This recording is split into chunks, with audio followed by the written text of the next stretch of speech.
नमस्कार विद्यार्थियों। स्वप्न वासवदत्तम का भाग 7 हम आज पढ़ेंगे। भाग 6 में हमने पढ़ा था कि जो मंत्री हैं उन्होंने वासवदत्ता को पद्मावती को निक्षेप के रूप में रखने के लिए कहा था, क्योंकि जब पद्मावती ने घोषणा की थी किसको क्या चाहिए वह यहाँ पर आ जाए, तब उसने कहा था कि मुझे कोई अर्थ नहीं चाहिए, कोई भोग, कोई वस्त्र नहीं चाहिए, और मैंने ये सन्यासी का वेश किसी वृत्ति के लिए धारण नहीं किया है। मेरी जो ये बहन है इसे आप ही चरित्र की रक्षा करने में आप ही राजकुमारी समर्थ हैं। अब इसके आगे वासवदत्ता कहती है आत्मगतम अपने मन में, क्योंकि ऐसा लग रहा है कि वासवदत्ता को अभी पता नहीं है कि मंत्री योगेंद्रायण क्या करने वाले हैं। तो आत्मगतम अपने मन में कहती है, हम इह माम निक्षेप्तु कामा आर्य योगेंद्रायण भवतु आविचार्य क्रमम न करिष्यति। अच्छा, अपने मन में कहती है तो क्या आर्य योगेंद्रायण निक्षेप्तु कामा, मुझे धरोहर के रूप में रखने की इच्छा रखते हैं। फिर वह सोचती है ठीक है, अविचार्य क्रमम न करिष्यति, आर्य योगेंद्रायण अविचार्य बिना सोचे क्रमम यानी कार्य न करिष्यति नहीं करेंगे। कांचुकीय कहता है भवती, हे आप। अब यह ऐसा वह किससे कह रहा है? पद्मावती से, क्योंकि यह स्त्रीलिंग संबोधन है। महती खलवस्य व्यपाश्रयणा, इनकी जो यह याचना है, व्यपाश्रयणा यानी जो याचना है वो निश्चित रूप से कैसी है? दुष्कर है, कठिन है। महती बहुत बड़ी है। कथम प्रतिजानी महा, कैसे आप इसके ऊपर प्रतिजानी में का मतलब कैसे प्रतिज्ञा करेंगे इसकी, क्योंकि किसी स्त्री की रक्षा करना बड़ा कठिन कार्य है। कथम प्रतिजानी महा, कैसे इस प्रतिज्ञा को पूरा करेंगे? कुतः, क्योंकि सुखम अर्थो भवेत दातुम, दातुम यानी देने के लिए, सुखम यानी सुखपूर्वक है, अर्थ यानी धन देना सरल कार्य है। सुखम प्राणाः दातुम, दान प्राणों का दान देना भी सरल है। सुखम तपः, तपस्या का फल देना भी सुखद है। सुखम अन्यद भवेत सर्वम, सर्वम सभी कुछ देना फिर भी सरल है। लेकिन दुखम न्यासस्य रक्षणम, लेकिन न्यास अर्थात धरोहर की रक्षा करना दुखम दुखपूर्वक है। यह सुक्ति है, दुखम न्यासस्य रक्षणम। प्रश्न भी पूछा जाता है प्रतियोगी परीक्षाओं में भी और आपके जो रूटीन के एग्ज़ाम हैं उनमें भी, तो इसे आप ढंग से याद कर लीजिएगा। कंचुकीय कहता है कि सुखम अर्थो भवेद दातुम, अर्थ यानी धन का दान करना सरल है। सुखम प्राणाः दातुम, प्राण देना भी एक बार सरल है। सुखम तपः, तपस्या का फल देना भी सुखद है। सुखम अन्यद भवेत सर्वम, सब कुछ और भी सुखद है। लेकिन दुखम नासस्य रक्षणम, न्यास अर्थात धरोहर की रक्षा करना अत्यंत कठिन कार्य है। कंचुकीय के इस श्लोक के उत्तर में पद्मावती कहती है, आर्य प्रथमम उपभणति तद अनुतिष्ठतु आर्य, पहले जो आपने कहा था कि कौन क्या चाहता है वो आके मांग लो, इस प्रकार की घोषणा करने के बाद, उपभणति यानी पहले जब आप बोल चुके हो इसकी घोषणा करने के बाद में अब विचार करना ठीक नहीं है। तद अनुतिष्ठतु आर्य, अब उसी का आप आर्य अनुसरण कीजिए, यानी वैसा ही कीजिए जैसा आपने कहा था। तो कांचुकीय कहता है अनुरूपम एतद भवत्यम इहितम, तो आपने जैसा कह रहे हैं आप वैसा ही उसी के अनुरूप होगा, आपने उचित ही कहा है। चेटी कहती है चिरम जीवतु भर्तृदारिकेवम सत्यवादिनी, भर्तृदारिका यानी राजकुमारी सत्यवादिनी राजकुमारी की जय हो, वो चिरंजीव लंबे समय तक जिए, वो दीर्घायु हो। क्योंकि यह बात बहुत कठिन है कि आपने किसी स्त्री की चरित्र की रक्षा का भार लिया है, ये कठिन कार्य है। राजकुमारी ने अपनी बात से मुंह नहीं फेरा, जैसा उन्होंने कहा था वैसा ही किया और इस बात को स्वीकार किया कि वह आर्य योगेंद्रायण की बहन की रक्षा करेंगे, उनके चरित्र की रक्षा करेंगे। तापसी कहती है चिरम जीवतु भद्रे, हे भद्रे आप दीर्घायु होवे। कांचुकी कहता है भवती, हे आप, तथा उसी प्रकार से भवती, हे आप, तथा यानी वैसा ही होगा जैसा आपने कहा था। उपगम्य राजकुमारी के पास जाके, भो अभ्युपगम्य अत्र भवत, ये पास जाके किसके पास? योगेंद्रायण के पास जाकर बोलता है, हे तपस्वी अभ्युपगम अत्र भवतो भगिन्याः परिपालनम अत्र भवत्याः, कि आपकी जो अत्र भवती यानी सम्मान्या भगिन्याः बहन का अभ्युपगम यानी स्वीकार कर लिया है, परिपालनम यानी उसकी संरक्षण का कार्य अत्र भवत्याः यानी सम्माननीय राजकुमारी के द्वारा।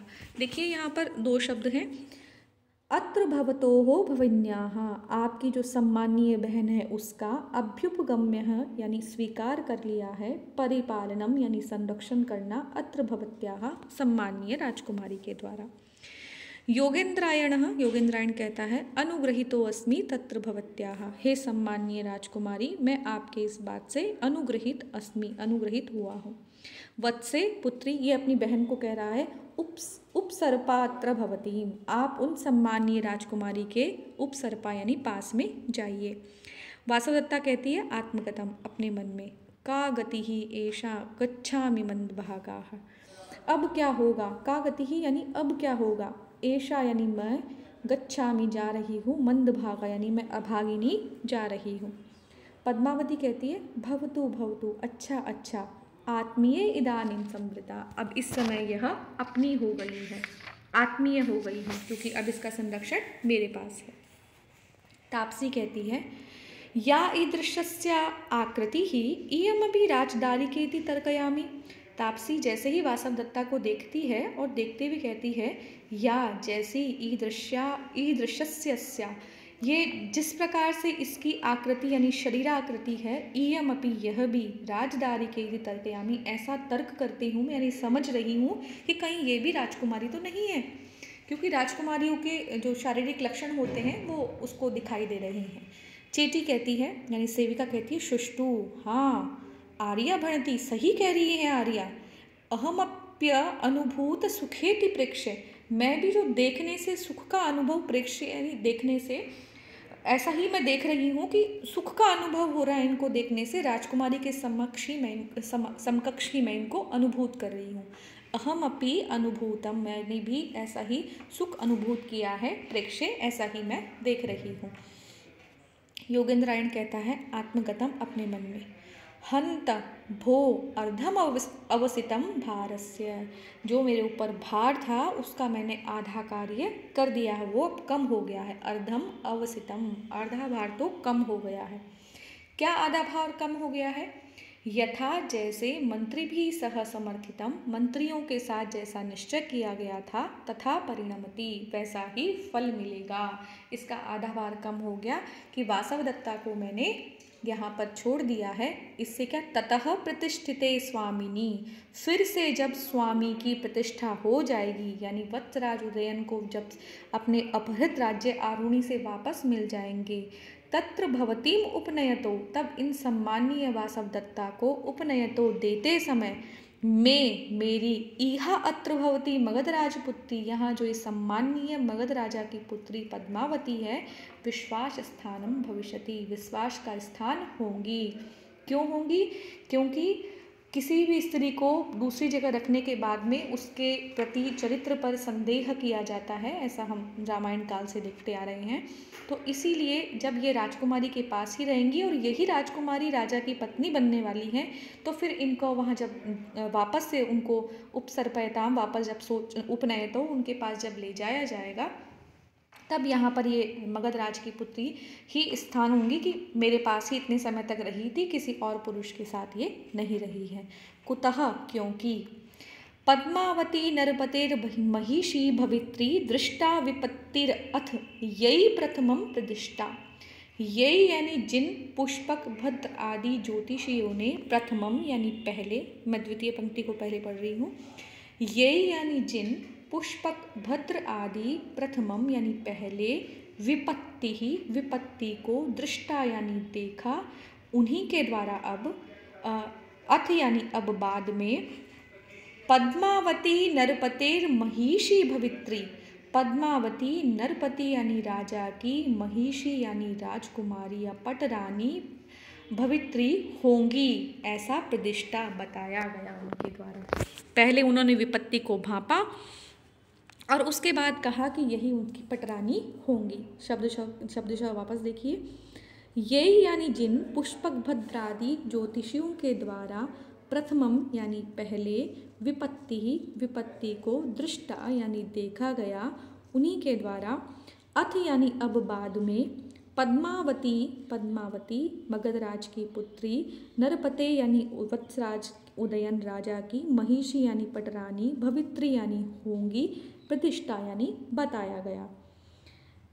तत्प्रत्ययात उनके ही विश्वास के, भविष्य वक्ताओं की विश्वास पे ही विश्वास करके, कृतम इदम यह कार्य मेरे द्वारा किया गया, क्योंकि नहीं सिद्धवाक्यानि उत्क्रम्य गच्छति विधि सुपरीक्षितानि, क्योंकि विधि ही यानी जो भाग्य है यानी भवितव्यता है, होने वाली जो बातें हैं वो, सुपरीक्षितानि अच्छी तरह से परखे हुए, सिद्ध वाक्यानि सिद्ध पुरुषों के वचनों का, उत्क्रम्य न गच्छति उनका उत्क्रमण करके यानी उनके बात का उल्लंघन करके, न गच्छति यानी नहीं होती है। भविष्य की बातें जो हैं वो अच्छी तरह से सुपरीक्षितानि यानी अच्छी तरह से परखे हुए, सिद्ध वाक्यानि सिद्ध पुरुषों के वचनों का, उत्क्रम्य यानी उल्लंघन करके, न गच्छति नहीं जाती है। ततः प्रविशति ब्रह्मचारी, उसके बाद एक कोई ब्रह्मचारी वहाँ पर प्रवेश करता है। क्या कहता है? ऊर्ध्वम अवलोक्य, ऊपर की ओर देखकर, स्थितो मध्याह्नः, दोपहर हो गई है। पहले के समय में घड़ी तो नहीं होती थी, सूर्य को देखकर ही समय का अनुमान लगाया जाता था। तो ऊपर की तरफ देख के जब सर के ठीक ऊपर सूर्य है तो मतलब दोपहर है। दृढ़म अस्मि परिश्रांतः, मैं बहुत अधिक थक गया हूँ। अथ कस्मिन् प्रदेशे विश्रमयिष्यसे, मैं कौन से जगह पर जाकर विश्राम करूँगा। अब मंच पर कोई दूसरी जगह तो होती नहीं है, वहीं पर कुछ ऐसा ही अलग वातावरण बना दिया जाता है। तो परिक्रम्य वहीं पर घूमकर, भवतु अच्छा ठीक है, दृष्टम देख लिया गया। क्या देख लिया गया? विश्राम करने का स्थान।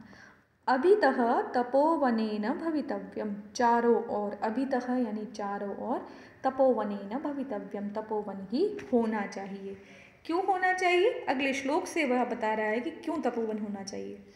विशब्दम हरिणाश्चरन्त्यचकिता देशागत प्रत्यया, वृक्षाः पुष्पफलैः समृद्धविटपाः सर्वे दयारक्षिताः, भूयिष्ठं कपिलानि गोकुलधनान्यक्षेत्रवत्यौ दिशो निसन्दिग्धमिदं तपोवनम् अयं धूमो हि बह्वाश्रयः। विशब्दम, विशब्द का मतलब है एकदम निर्भय होकर या फिर आश्वस्त होकर। हरिणाः, हरिण यानी जो जीव जंतु हैं, मृग हैं, चरंती चर रहे हैं, अचकिताः बिना चकित हुए यानी बिना डर के, देशागत प्रत्ययाः, यहाँ पर तपोवन में आने से उत्पन्न जो विश्वास है, देशागत यानी तपोवन में आने से आगत प्रत्ययाः यानी जो प्रत्यय का अर्थ होता है विश्वास है। अचकिताः बिना चकित हुए, बिना आश्चर्य के, हरिणाः मृग, विशब्दम यानी विश्वास से, निशंक होकर एकदम, चरंती यानी चर रहे हैं। क्यों यह तपोवन का स्थान है? देशागत प्रत्ययाः, आश्रम में आ जाने से, देशागत प्रत्यय आश्रम में आ जाने के कारण एक विश्वास आ जाता है जीव जंतुओं में कि उनको कोई भी नुकसान या कोई हानि नहीं पहुंचाएगा। तो देशागत प्रत्यय तपोवन में आने से जो उत्पन्न विश्वास है, उससे हरिणाः, अचकिताः हरिणाः, आश्चर्य से रहित होकर जो मृग हैं वो विश्रब्धम यानी निशंक होकर, एकदम निश्चित होकर चरंती चर रहे हैं। वृक्षाः पुष्पफलैः समृद्धविटपाः सर्वे दया रक्षिताः, सर्वे यानी सभी दया से रक्षित, दया की भावना से पाले हुए, सर्वे सभी, वृक्षाः वृक्ष, पुष्पफलैः फूलों एवं फलों से, समृद्ध विटपाः समृद्ध डालियों वाले हैं। क्योंकि नगर के स्थान पर कोई फल वाले पौधे होते हैं तो उनको नगरवासी नुकसान पहुंचाते हैं, परंतु आश्रम में ऐसा नहीं होता है। दया रक्षिताः दया की भावना से पाले हुए, सर्वे सभी वृक्षाः वृक्ष, पुष्प फलैः फूलों एवं फलों से, समृद्ध विटपाः समृद्ध डालियों वाले हैं। भूयिष्ठम कपिलानि गोकुल धनानि, भूयिष्ठम यानी बहुत अधिक हैं, क्या हैं? गोकुल धनानि यानी गायें हैं, अत्यधिक हैं। दिशा और जो दिशाएं हैं, कपिलानी का मतलब पीले श्वेत पीले रंग वाली जो हैं वो गोकुल धनानी बहुत अधिक गोकुल धनानी यानी गायें जो हैं भूइष्टम यानी बहुत अधिक है। दिशा यानी जो दिशाएं हैं, अक्षेत्रवत्यो बिना खेती वाली भूमि से युक्त है, यानी दिशाओं में बहुत दूर तक खेती नहीं हो रही है, अर्थात खुला हुआ मैदान है। निसंदिग्धम इदम तपोवनम, निस्संदेह रूप से यह तपोवन है, क्योंकि अयम धूमो ही भवाशयाः, क्योंकि यहाँ धुआं अनेक स्थानों से उठ रहा है, अर्थात ऋषिजनों के द्वारा यहाँ पर यज्ञ किया जा रहा है, इसलिए निसंदिग्धम इदम तपोवनम, निस्संदेह रूप से यह तपोवन है। एक बार फिर से देखिए, देशागत प्रत्ययाः, जो तपोवन में आने से उत्पन्न जो विश्वास है उसमें अचकिताः आश्चर्य से रहित होकर हिरण निशंक होकर चरंती चर रहे हैं। दया रक्षिताः, दया से रक्षित सर्वे सभी वृक्षाः, वृक्ष पुष्पफलैः समृद्ध विटपाः, फूलों और फलों से समृद्ध डालियों वाले हैं। कपिलानी गोकुल भूइष्टम, पीली श्वेत पीली रंग की जो गोकुल गायें हैं, भूइष्टम वह बहुत सारी हैं। धनानी क्षेत्रवत्यो दिशोः, दिशोः जो दिशाएं हैं वो अक्षेत्रवत्यः बिना क्षेत्रों वाली यानी खेती की जमीन से रहित हैं, यानी खुला हुआ मैदान है। निसंदिग्धम इदम, निसंदेह रूप से तपोवनम अयम, यह तपोवन है। धूमो ही बह्वाश्रयाः, क्योंकि यहाँ पे धुएं ने बहुत जगह आश्रय लिया हुआ है, अर्थात बहुत जगह से धुआं उठ रहा है, अर्थात ऋषिगण लोग यहाँ पर यज्ञ कर रहे हैं, इसलिए यह स्थान तपोवन का है। तो आज के वीडियो में हम इतना ही पढ़ेंगे, अगले वीडियो में इससे आगे की संवाद स्थापित करेंगे। नमस्ते।